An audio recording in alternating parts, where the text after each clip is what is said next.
Today we are going to discuss about Anglo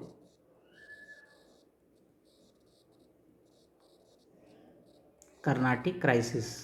okay, वास्तव में ये हुआ क्या था? यहाँ पर जो इसका मुख्य कारण था वो था एंग्लो फ्रेंच राइवलरी। जो हमने एंग्लो कर्नाटिक वार देखे हैं, they are the subset of Anglo French rivalry that was happening in Europe में जो भी एंग्लो फ्रेंच राइवलरी चल रही थी उसका ही एक सबसेट है एंग्लो कर्नाटिक क्राइसिस, जो इंडियन सब कॉन्टिनेंट में हुआ।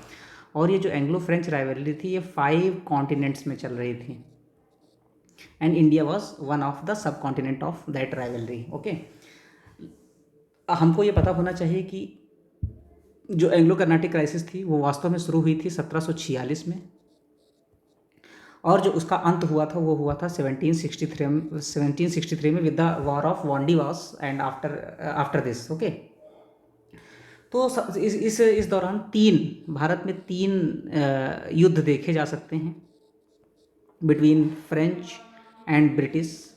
ये दोनों वांडीवास को छोड़कर हमेशा इनडायरेक्टली ही लड़े। वांडीवास में ये 60s में लड़े, otherwise the British and French both fought with each other indirectly, है ना, जिसमें कि वो लोग किसी एक, जो फ्रेंच थे वो किसी एक नवाब को सपोर्ट कर रहे थे और जो ब्रिटिश थे वो दूसरे नवाब को सपोर्ट कर रहे थे।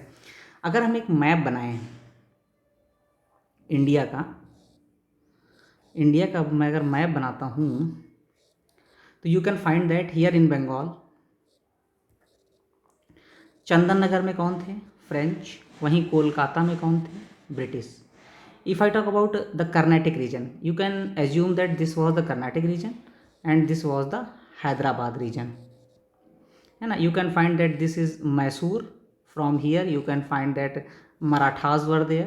From here you can see that Marathas were there at that time. So okay, so it was Mysore. Here you can find that Travancore was there. Okay, so this is Karnataka. ये हमारे concern नहीं, कर्नाटक और हैदराबाद हमारे concern है। तो if I talk about Karnataka, तो कर्नाटक में यहाँ पे था आपका पुडुचेरी। पुडुचेरी में कौन रहते थे? यहाँ पे रहते थे फोर्ट लुइस, जो था ये फ्रेंच का था। और यहाँ पर मद्रास में फोर्ट सेंट जॉर्ज, ये किसका था? ब्रिटिश का था। तो आप देख सकते हैं बंगाल में है ये लोग यहाँ कर्नाटिक रीजन में हैं, ये कोरोमंडल कोस्ट पर है। यहाँ मैसूर में भी ये लोग माहे रीजन में इनको देखा गया है, माहे एंड मैसूर में ये देखे गए हैं ना। इसके अलावा इधर बंगाल गुजरात वाले रीजन में भी इनकी फैक्ट्रीज हुआ करती थी। So they were fighting at 4 places at the same time, है ना। एक तो डेक्कन वाला रीजन हो गया, ये मैसूर वाला रीजन हो गया, ये कर्नाटक वाला रीजन हो गया, ये बंगाल वाला रीजन हो गया। एट मतलब this rivalry was going on in these regions. लेकिन जो सबसे ज़्यादा इम्पैक्टफुल राइवलरी हुई है वो हुई है कर्नाटक रीजन में। So we will see the history of it. What happened in Karnataka? What was the, सबसे पहले we will talk about first Anglo Carnatic war. Okay, first Anglo Carnatic war, what happened? ये मान लेते हैं लुइस, ओके, और ये मान लेते हैं जॉर्ज। फोर्ट हैं, दीज आर फोर्ट्स। हुआ क्या कि एस्ट्रो हंगेरियन जो एम्पायर था यूरोप में, succession crisis was going on there, है ना, and the French and British were on the opposing sides. Okay, तो ये दोनों दूसरे सक्सेसर्स को सपोर्ट कर रहे थे। तो इसका इम्पैक्ट इंडिया में देखने को मिलता है और सबसे पहले पहल की जाती है ब्रिटिशर्स द्वारा। ब्रिटिश क्या करते हैं? वो फ्रेंच शिप्स को कैप्चर कर लेते हैं, है ना। ब्रिटिश क्या करते हैं? फ्रेंच शिप्स को कैप्चर कर लेते हैं। तो इसका परिणाम क्या होता है कि जो फ्रेंच गवर्नर होता है ड्यूप्लेक्स, उसे ख़राब लगता है, ओके, कि भाई आपने मेरे फोर्ट जो है, आपने मेरे शिप्स कैप्चर कर लिए हैं। तो ड्यूप्लेक्स क्या करता है? ये 2 लोगों की हेल्प लेता है। एक लेता है नवाब ऑफ आर्कट। अब आप पूछेंगे कि नवाब ऑफ आर्कट कौन है?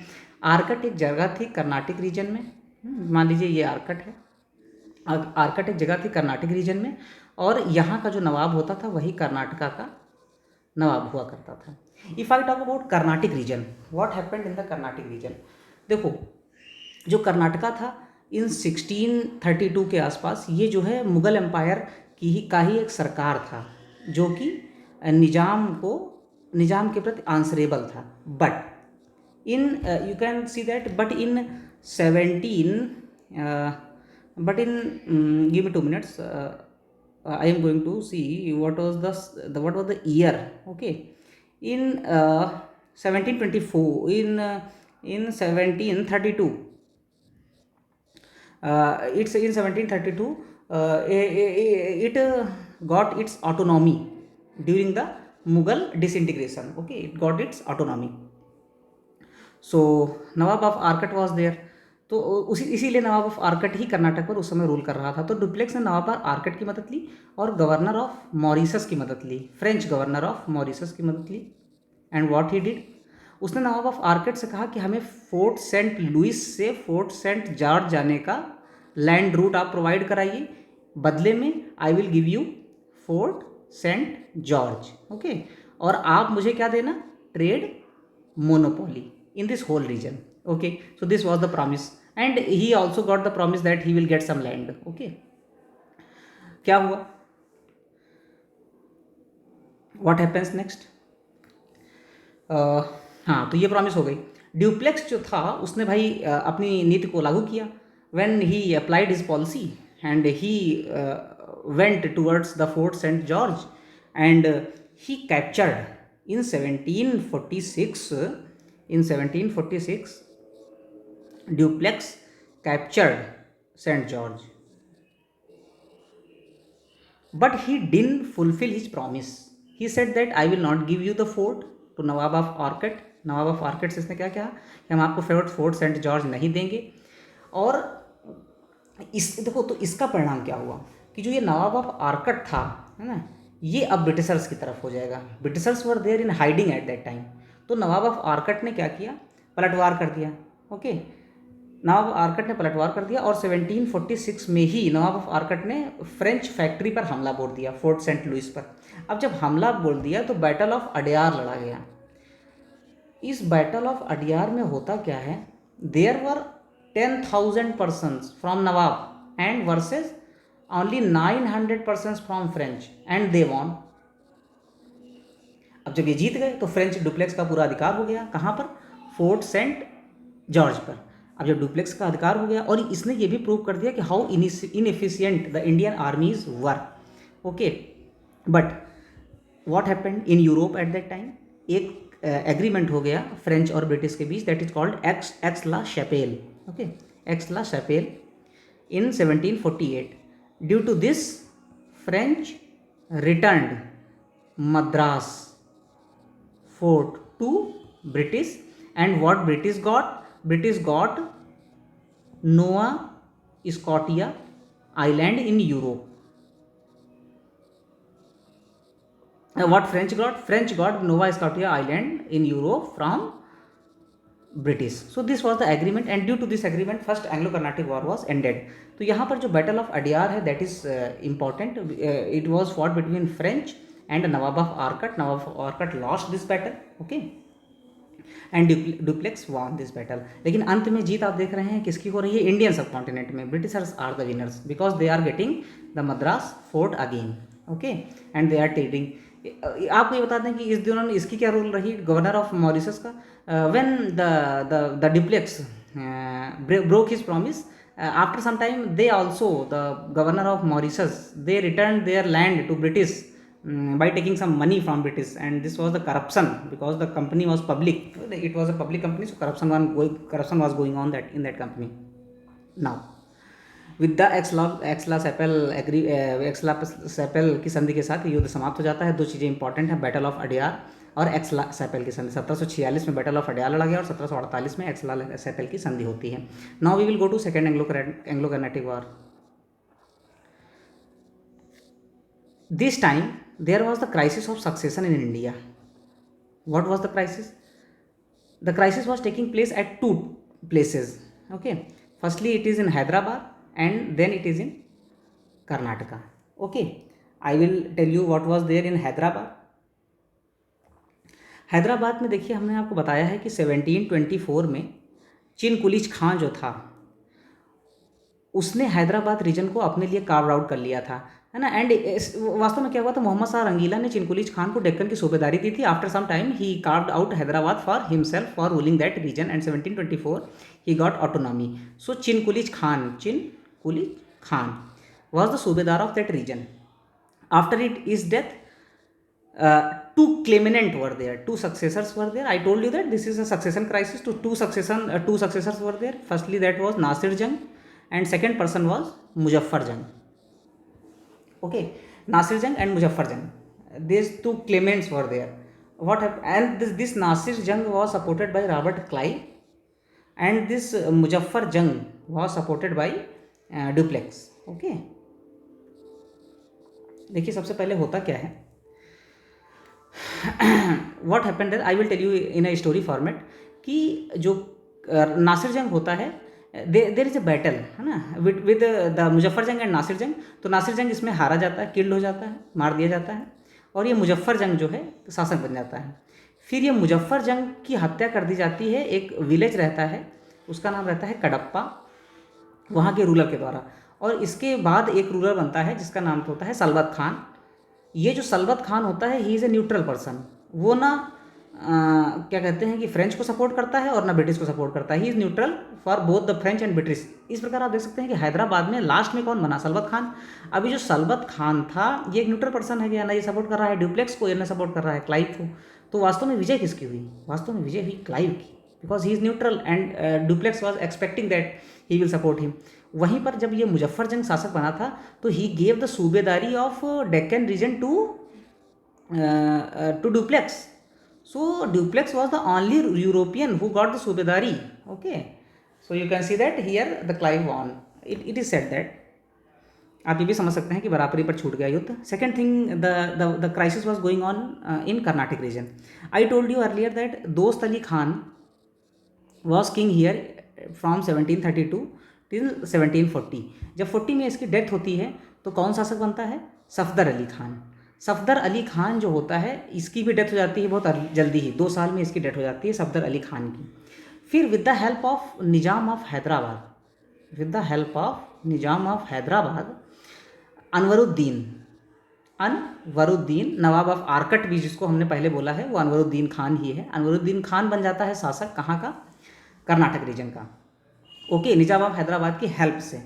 Okay, but after some time ये जो निजाम होता है ये हो जाता है ख़त्म.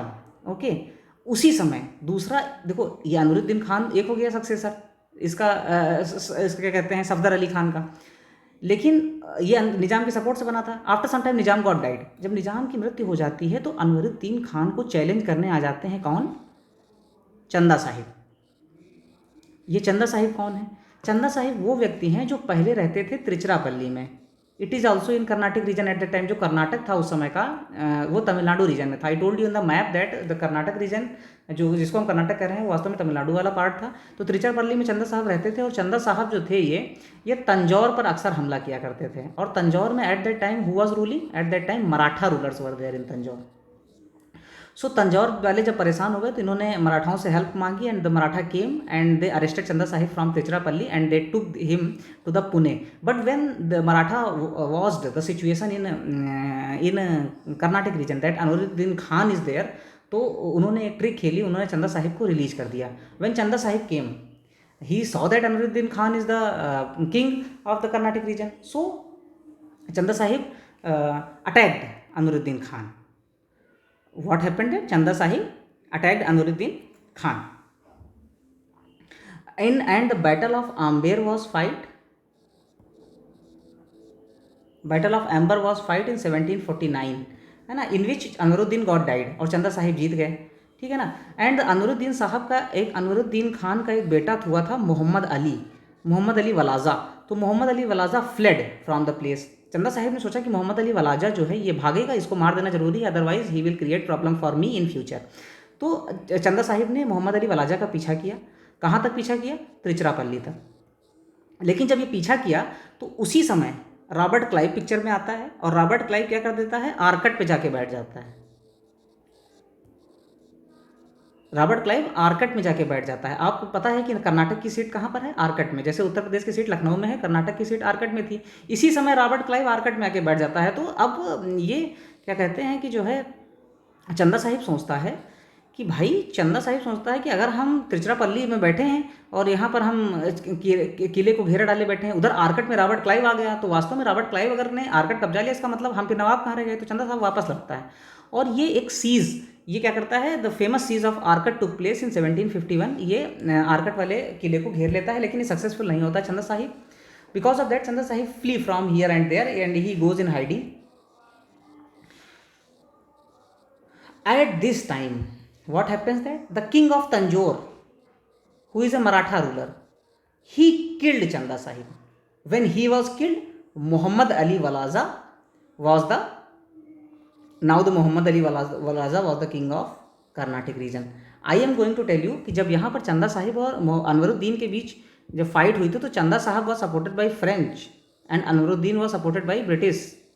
Now Chanda Sahib, as you can see that Chanda Sahib has been killed by the Maratha rulers and Anwaruddin Khan's son Muhammad Ali Walaja has become king.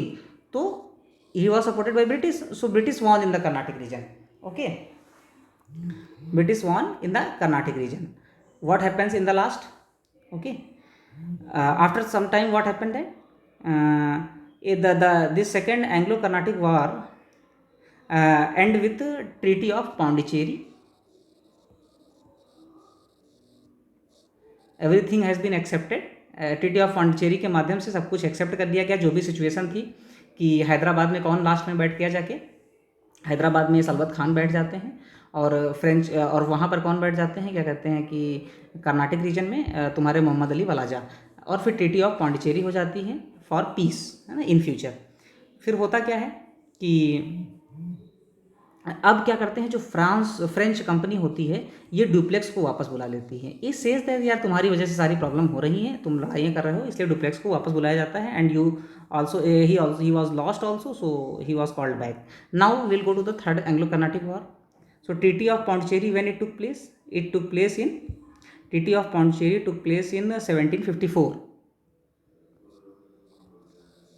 Now we will go to the third Anglo Carnatic war. Give me 2 minutes. Yes, what happened in the third Anglo-Carnatic War? It's a bit simple कि जब अब French जब duplex को वापस बुलाते हैं तो एक गवर्नर की आवश्यकता है, तो वो लोग किसको भेजते हैं, कॉम डी लिली को। कॉम डी लिली को यहाँ भेजते हैं। ये कॉम डी लिली आता है, he read the history of Anglo Carnatic Anglo French rivalry in India. तो ये पाता है कि तंजौर की गलती बड़ी है, क्योंकि तंजौर ने हत्या कर दी थी चंदा साहिब की, otherwise French would have won the battle. Otherwise French जो है बैटल को जीत जाते, लेकिन तंजौर ने चंदा साहिब की हत्या कर दी। तो he threatened Tanjore and he also attacked Tanjore. This time Tanjore was supported by British. So and in this time Tanjore was supported by British, and the first time in the Battle of Vandy Wash,